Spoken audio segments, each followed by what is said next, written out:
Hello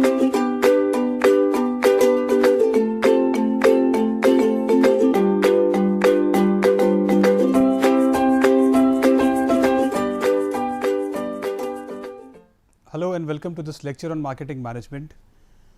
The topic that we are going to discuss in this lecture is stages in consumer decision making process. Before I start the lecture, let us discuss about the decision making process of the consumer. As there are various types of goods and services available in the market and the consumer purchases various goods and services to satisfy the needs, there is a process which is involved in this decision making. So, we are going to discuss the various steps which are involved in this decision making process, and then through examples we would like to understand these steps one by one. Let me take you through the slides and let us discuss these steps in detail. So, let me change the slide.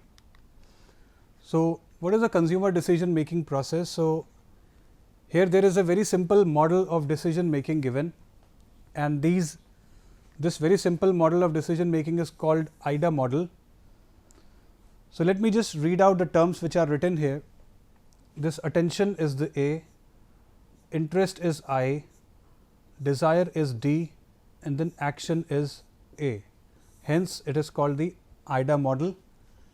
The IDA model says that in order to induce a customer for purchasing a product or a service, what is very important is that first of all, the attention of that consumer or that customer is gained, because if the customer will not pay attention to the product or the service, then without attention the consumer will never purchase the product and service. So, it is very important for the marketer or the seller to gain the attention of the consumer. In order to gain the attention of the consumer, a lot of marketer offers discount. There are a lot of promotions which are done, there are a lot of advertisements which are done in order to gain the attention of the consumer, because if no attention, then there will be no purchase. Now, the next step is interest. So, once the marketer or the seller has gained the attention of the consumer, it is important that the marketer arises some kind of interest regarding the product or service in that consumer.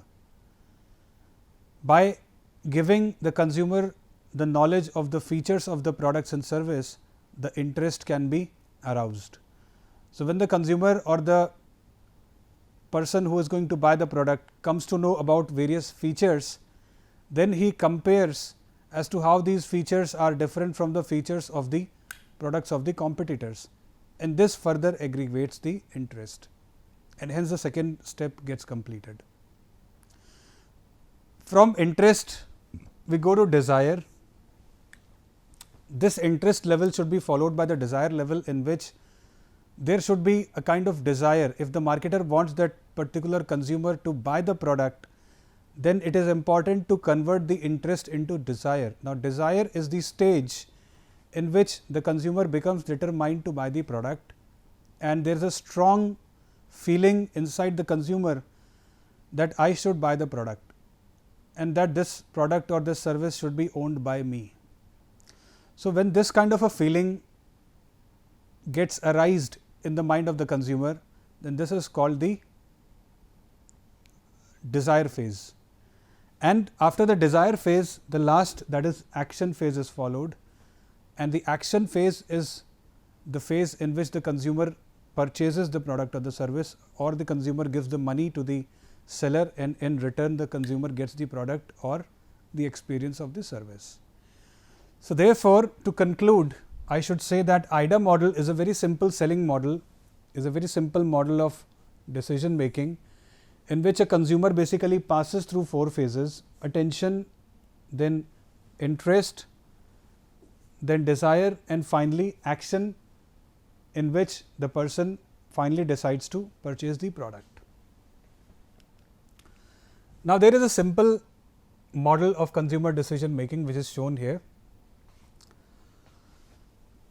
In the first block, we can see that there are certain external influences, while in the middle block the consumer is making the decision regarding the purchase of product or the service, while The third block is the post purchase behavior, or the behavior of the person after the product is purchased and after he or she has used it. So, this block is called the input, because this is the block where the customer receives the input for purchase. This block is called the process block, because the various steps that the consumer takes in order to purchase the product, the various decision making steps are performed here. And the last block is called the output block.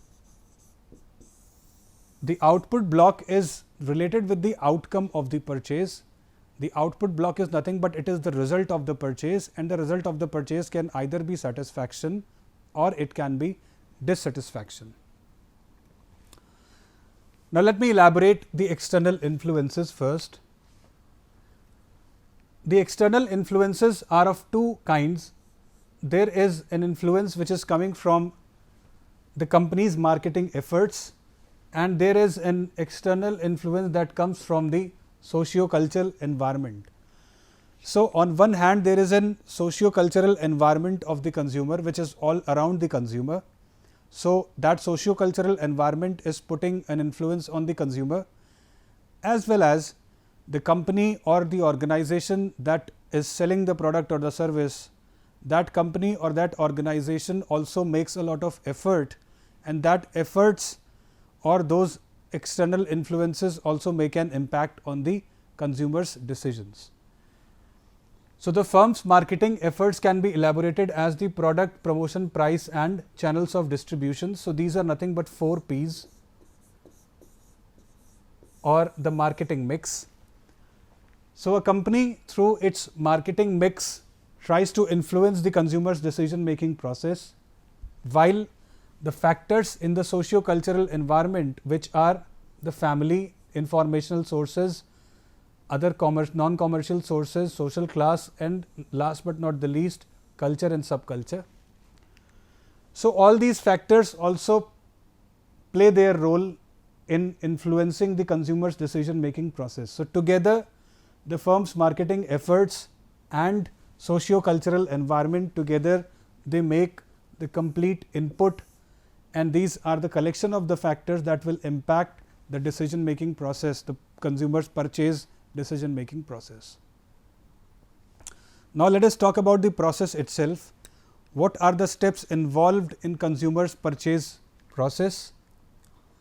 The first step that is involved here is need recognition. Need recognition is the first step, because if there is no need which is recognized to buy a particular product or service, the customer will never buy it.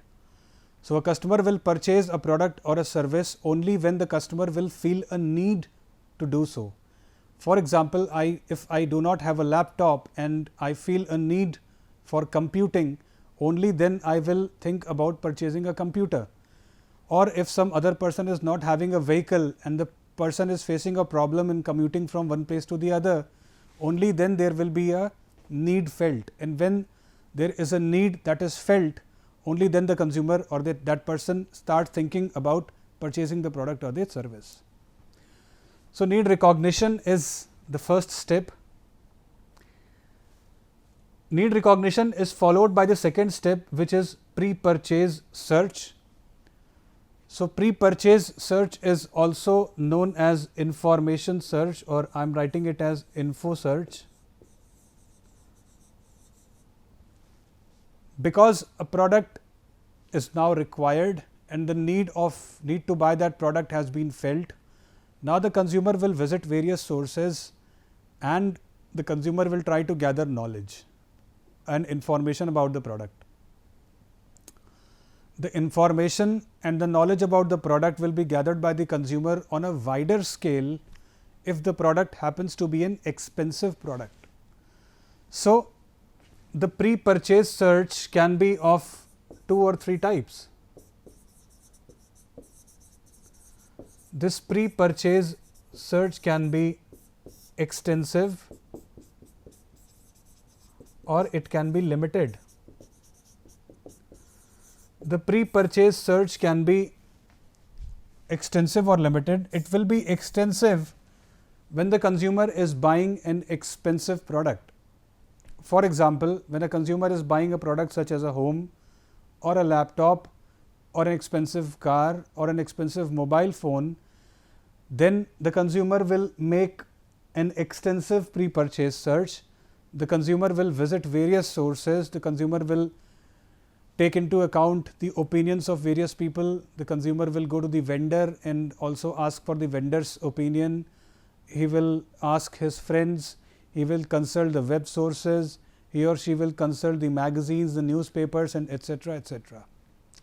So, because the product involved here is an expensive one, so therefore, extensive search is taking place, while limited search is taking place for products which are not so expensive.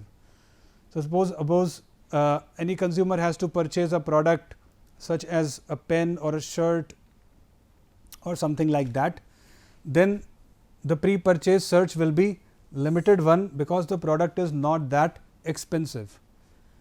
So, this becomes the second step of the process, that is pre-purchase search or information search. Now, in the process of information search, it often happens that the consumer collects a lot of information, and that lot of information is of various products falling into that category, various brands, various features of those products and the prices and their usage, the guarantee, warranty, etc. So, a lot of information about a lot of substitute products is gathered. When a lot of information about a lot of substitute products is gathered and the consumer has to select among them just a couple of products or one product, then those alternatives are then evaluated.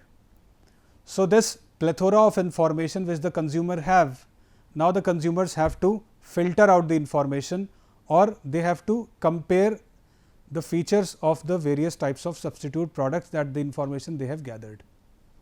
So, this is the third step, and the third step of consumer decision process involves evaluation of alternatives. So, after need recognition, the second step was pre-purchase search, and a lot of information was gathered in the pre-purchase search. So, now that information is being processed and evaluation of alternatives is happening. So, as a result of this evaluation of alternatives, the consumer will finally conclude the brand or the product that he or she has to purchase, and after evaluation of alternatives, the purchase decision would be taking place. So, from here we move to the purchase decision, and that purchase decision finally, finally after that purchase decision, the consumer will have some experience of the product. So, this experience of the product will come after the purchase is made, and there will be some post purchase behavior. So, the purchase will be followed by trial, repeated purchases, and then their post purchase evaluation will be happening.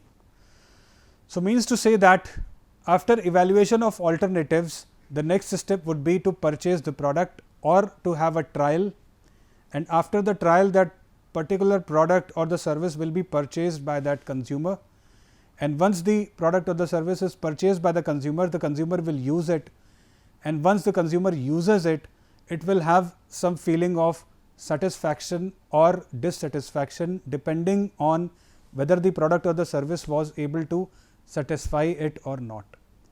So, if the particular product or service was able to satisfy the individual, he will have a feeling of satisfaction, otherwise that consumer will have a feeling of dissatisfaction.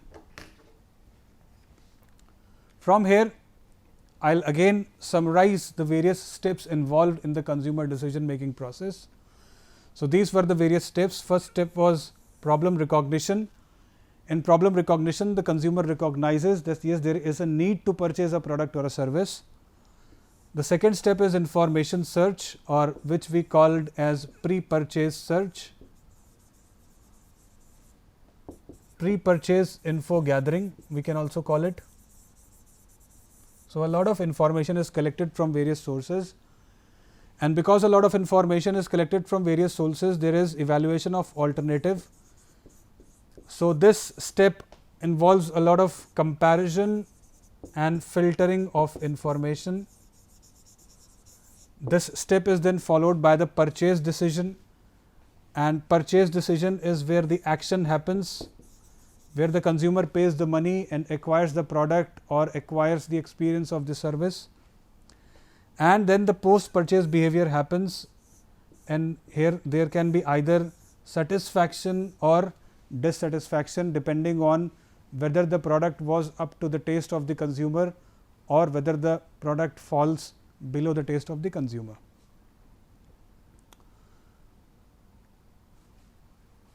Now, we talk about each and every step into detail. So, we talk about the problem recognition. Problem recognition means identify the need to purchase. So, first of all, we have to recognize or identify the need to purchase. What can be purchased? So, it can be a product or a service, because we know that the needs of a consumer are fulfilled by either a product or a service.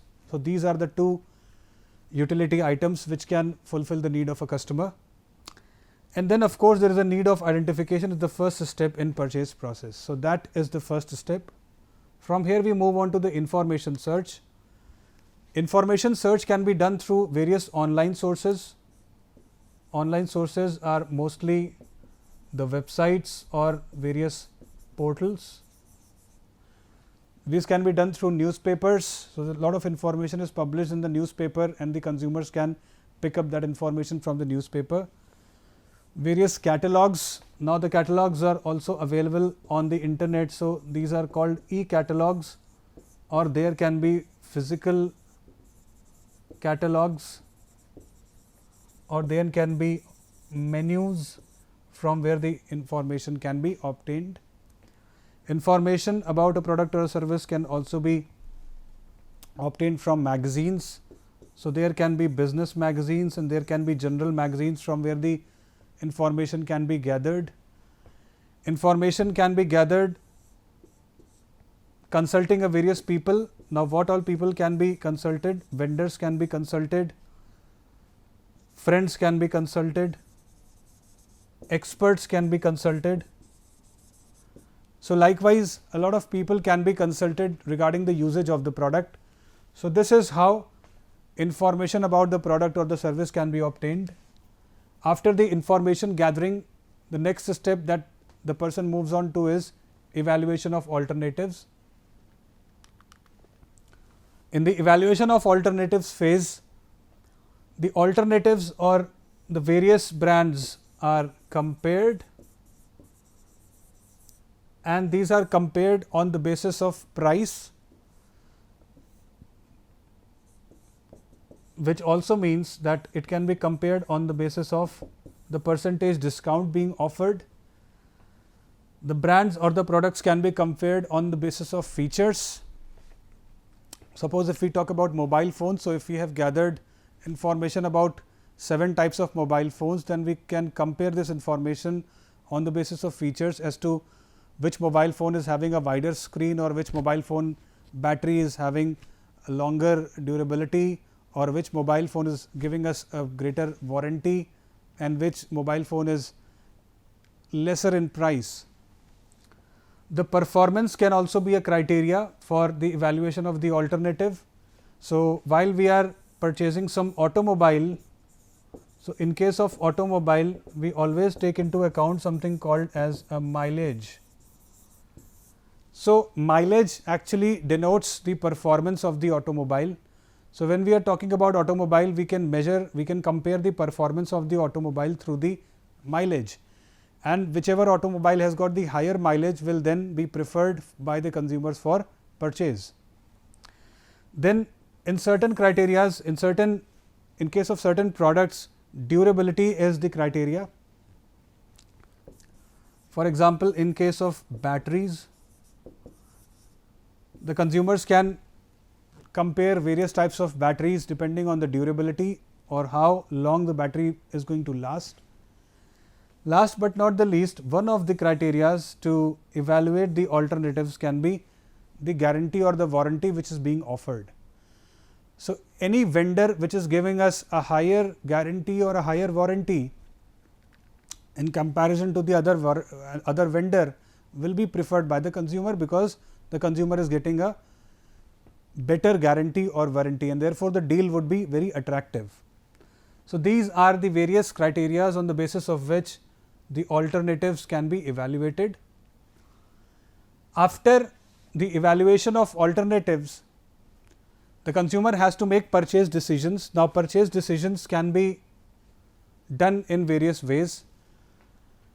First of all, let us discuss what purchase decisions are. So, purchase decision is actually an action oriented decision, and in this action oriented decision, the consumer has to make the payment, and then if it is a product such as a pen, then the consumer becomes the owner of the product, and if it is a service, then the consumer becomes the owner of the experience of a service. For example, if we purchase the ticket to a cinema and if we reach the cinema on time, then we are given the entry inside the cinema theatre, and when we sit in the cinema theatre, we watch the movie and we come back home with an experience. So, because that is a service. So, for in case of a service, we are entitled to take the experience of the service by paying for the service, while in case of a product, by paying for a product, we are entitled complete ownership of the product. So, therefore, a purchase decision is, if it is being made for a product, it means that the consumer will become the owner of the product, and if the purchase decision is being made for a service, then the consumer will become the owner of the experience of that service by making the payment for that product or service, and that payment can be made by various means. So, today it is the digital era, and purchase decision or the payment can be made online by using various UPI apps, or it can be done through the ATM or debit cards, it can be done through credit cards, it can be done in cash, it can be done by using instruments such as check or demand draft, or cash also means cash on delivery, which is written in a separate point. So, these are the following ways in which online payment can be done. We'll cut out cash and COD here, we'll cut out check and DD. Online payment can be done through UPI apps, debit cards and credit cards. Then physical payment in a shop. Physical payment in a shop can be done through cash or by using check or by using UPI or by using a demand draft. Cash on delivery. Cash on delivery is a system in which the product is purchased by the consumer when it arrives at the doorsteps. So, the consumer orders the product on phone. After doing all the other steps, after doing all the alternatives, comparison, etc., the consumer then makes the final call and the consumer orders the product, and when the product reaches the doorsteps of the consumer, at that time the consumer makes a cash payment. So, that is the system of cash on delivery, and of course, check and demand draft options are also available in case of high value purchases. Customers prefer to use check and demand draft, such as purchasing a home or purchasing a car. So, this is the step in which purchase decision is taken, and purchase decision is incomplete without making payments, and payments can be made in the following manner in the steps which are enumerated here. After the purchase decision, there is a post purchase behavior that the consumer displays. This post purchase behavior is the behavior that the consumer displays after the product or the service is being used. So, the post purchase behavior can be a behavior of satisfaction, or it can also go beyond satisfaction. It can be a behavior of delight or happiness. So, satisfaction, delight and happiness can come for various reasons. If the consumer is of the view that the product that the consumer has brought has he or she has brought the consumer at a very less price, the product at a very less price, then this can also cause satisfaction. if after the purchase of the product or the service, if the other people are appreciating the consumer for his or her choice, then this can also result into satisfaction. If the consumer's perceived value is more than the desired value, means if there was certain desired value for that product or service, but the perceived value is greater than desired value, then this can also result into a lot of satisfaction. Or in general, if the consumer is satisfied about his purchase, if the consumer is utilizing the product completely, then this can also bring in satisfaction. So, thus we see that satisfaction can be caused by many factors. On the same lines, we can talk about dissatisfaction also. After the purchase of the product or the service, a consumer can feel dissatisfied. Now, there can be a feeling of unhappiness. There can be a feeling of the product not being utilized. There can be a feeling of the product being overpriced, or the consumer might think that I have paid more than what the price should have been. Then all these factors can lead to dissatisfaction.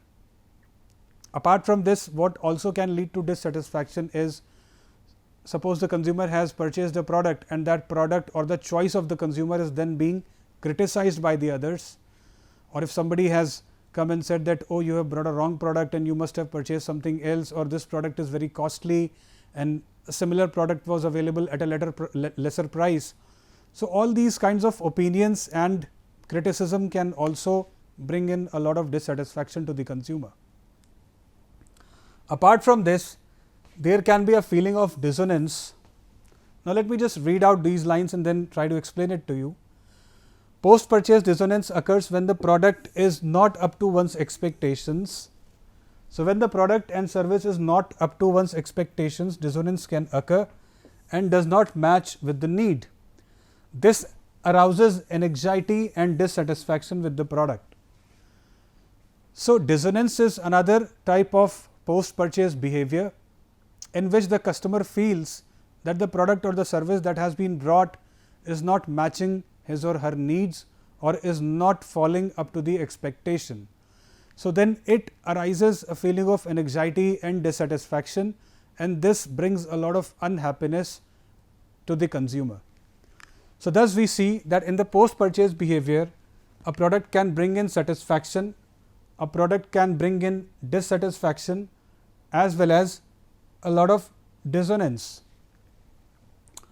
Of course, what is desired is that after purchasing the product, the purchase should result into satisfaction, and therefore, I would like to add here something, that it is the responsibility of the marketer to always take into account as to how the customer is feeling apart after that purchase.